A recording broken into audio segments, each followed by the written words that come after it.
अब नेक्स्ट आता है अपना एक्यूट टॉन्सिलाइटिस, ठीक है।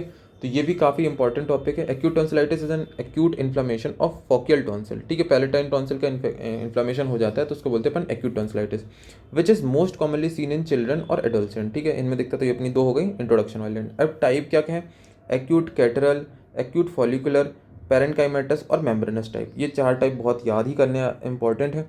तो इसमें क्या होता है कैटरल टाइप में, in which mucosa over the tonsil is congested, तो सिर्फ इसमें जो म्यूकोसा रहती है टॉन्सिल के ऊपर वो कंजेस्टेड रहती है। फिर एक्यूट फॉलिकुलर में क्या रहता है, ए severe form in which pus point are seen at the mouth of crypts, ठीक है। ये जो क्रिप्ट्स हैं इसके ऊपर देखो पस पॉइंट दिख रहे हैं ना, ये निकले हुए, तो ये एक्यूट फॉलिकुलर है। फिर आती है पैरेनकाइमेटस। पैरेनकाइमेटस में क्या होता है कि जो टॉन्सिल है वो कंजेस्टेड और इनलार्ज होंगे, इतने ज़्यादा बड़े हो जाएंगे कि बिल्कुल बीच में आ जाएंगे और हो सकता है कि उसको डिग्लिटेशन खाना खाने में दिक्कत हो। फिर मेम्ब्रेनस टाइप कुछ नहीं है, ये जो एक्यूट है ना इसका प्रोग्रेसिव वाला फॉर्म है।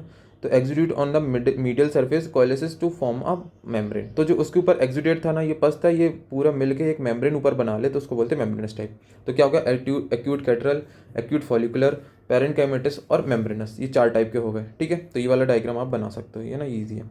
फिर इटियोलॉजी में आते पॉजिटिव ऑर्गेनिज्म क्या है, स्ट्रेप्टोकोकस न्यूमोनी है जो सबसे ज़्यादा कराता है, स्टेफाइलोकोकस न्यूमोकोकस भी करा सकता है। प्रीडिस्पोजिंग फैक्टर कुछ नहीं है, जो इन्फ्लामेशन या फिर जो इन्फेक्शन है वो सारा करा देगा, जैसे कि upper respiratory tract infection, chronic sinusitis, chronic tonsillitis. अगर बॉडी का रेजिस्टेंस कम है तो इन्फेक्शन जल्दी होगा, तो low body resistance, exposure to contagious infection, excessive use of cold drink. तो इन सब चीज़ों से क्या होगा कि जो टॉन्सिल है उसका साइज बढ़ जाएगा और उसमें इन्फ्लेमेशन भी होने के चांसेस बढ़ जाएंगे।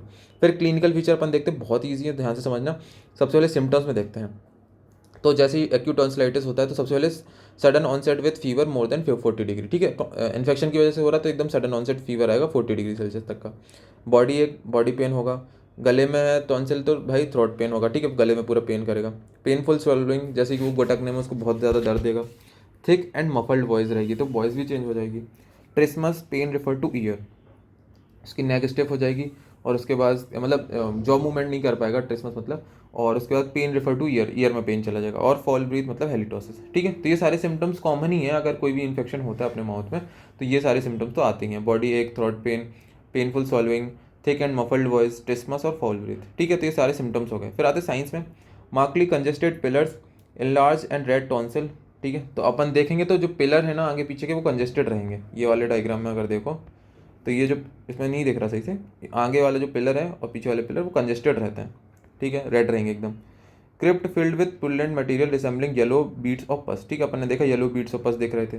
फिर jugulodigastric nodes are enlarge and tender, तो जो आसपास जो नोट्स हैं जुगलो डायगोस्टिक नोट रहते हैं वो एनलार्ज हो जाते हैं।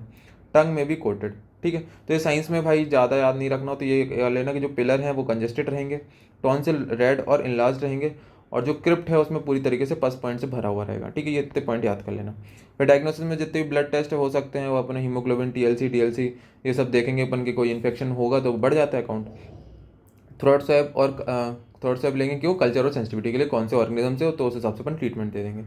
फिर आता है ट्रीटमेंट में, तो कंप्लीट बेड रेस्ट सबसे पहले, soft warm and simple diet रखेंगे अपन, antibiotic such as amoxicillin, cefadroxil in appropriate doses 5 to 7 days, ठीक है। तो बेड रेस्ट दे दिया, उसकी जो डाइट है वो नॉर्मल रखनी है, और एंटीबायोटिक दे दी।